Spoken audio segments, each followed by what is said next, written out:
The care and feeding of your first list. If you're going to make money online, you need someone to sell to. I've found that the most effective way to handle that is to build my list. There are other opinions. Some marketers prefer to stay behind the scenes and use SEO and PPC strategies to drive traffic. I know some guys making huge bucks doing this, however, and stay with me here, the people I know who are best at this either got their start selling vacuum cleaners door to door, or they're math nerds. I've never done a successful cold call in my life, and am math challenged. I do like words, though. I love the magic of them. With words, I can take you with me to a sunny beach, where we can wiggle our toes in the sand, watch the light play on the water, and listen to the seagulls call to each other as they float on the breeze. Or, you can join me in the plaza at my favorite coffee shop in Erfurt, Germany. We can look behind us at the huge cathedral, which was built in 700 AD. Big, gray, and Gothic, it is. It casts a shadow of the plaza, where the kids are riding their bikes and skateboards. Old women carry their groceries home, walking down the stone sidewalk, dodging the bikes and skateboards. Steam rises from the strong, black coffee, and Eurodisco is playing a little too loudly. Words. They're magic. When I think about marketing, the one thing that I keep forefront in my mind is that people buy from people they know, like and trust. As effective as SEO and PPC can be, if you're using those techniques to drive traffic to your site, you're selling to strangers. You're making cold calls. The cool thing about building your list is that it gives you an opportunity to build a relationship with your list. Over time, you can introduce yourself to your list and let them get to know you. The ones that stay on your list will come to like and trust you. Selling to people who know, like and trust you is much easier than selling to strangers.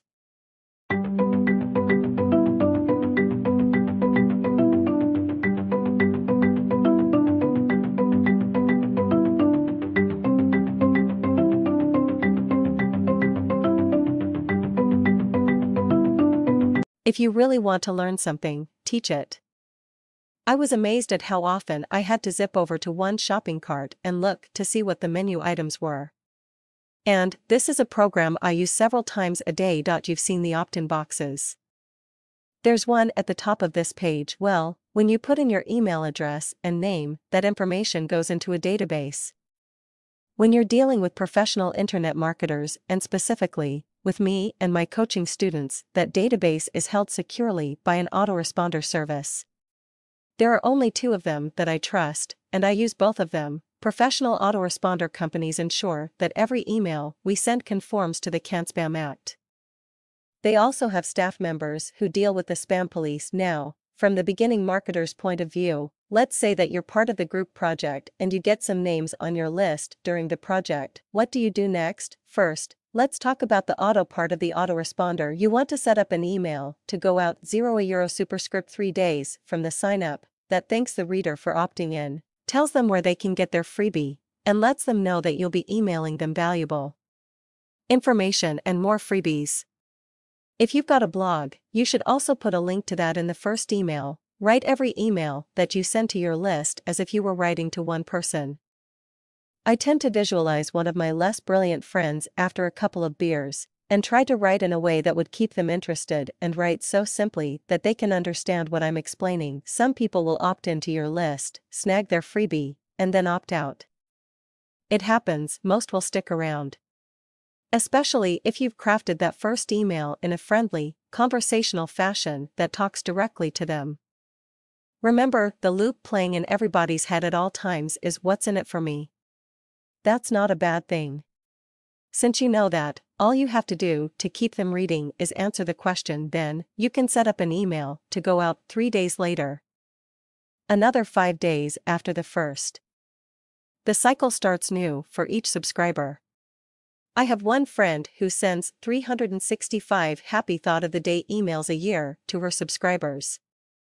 You can use these emails to introduce yourself, talk about things that might be useful for your reader, and occasionally offer them a product or service. Several of my coaching students have wondered, what do I write about? There is no one right answer to that question. It depends on your long-range marketing plans, your personality, your style, and what amuses you. There are two things you must accomplish. Point 1. Build the relationship with the reader. Point 2. Sell stuff.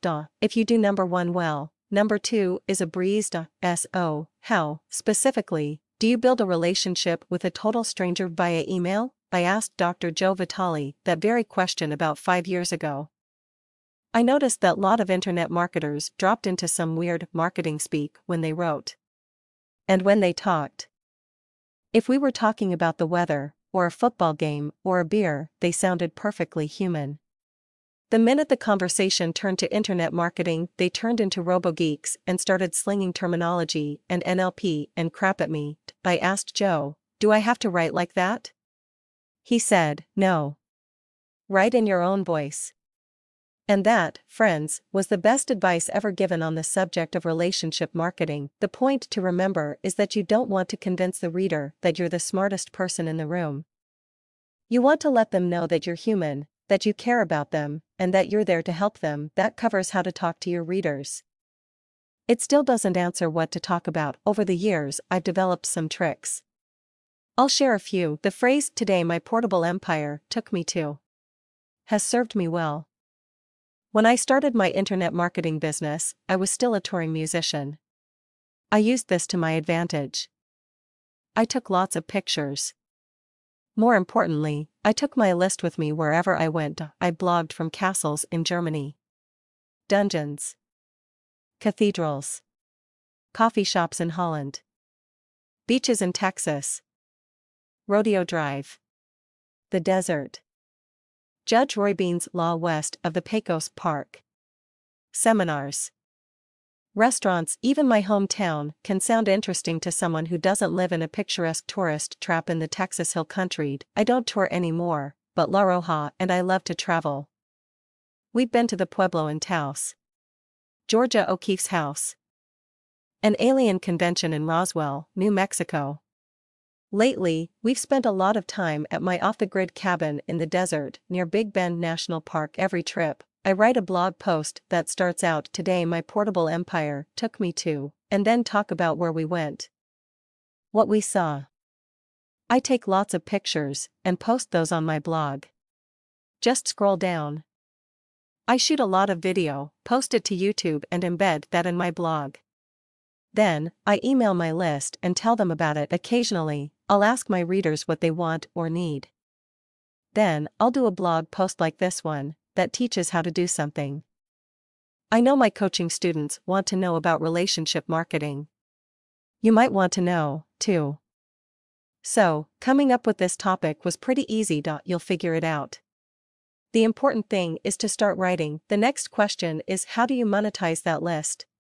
How do you sell stuff? Well, I think the best answer is, how do you like to be sold? Imagine two scenarios. 1.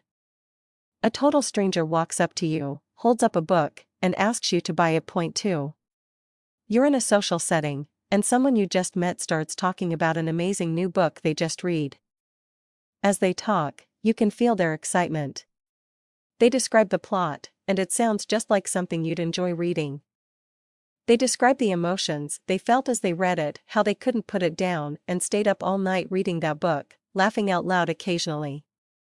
Then they mention where they bought it, so that you can get a copy, too. Which scenario appeals to you? I like #2. But I like this one even better. Someone you've known for a while and respect mentions a book they really like.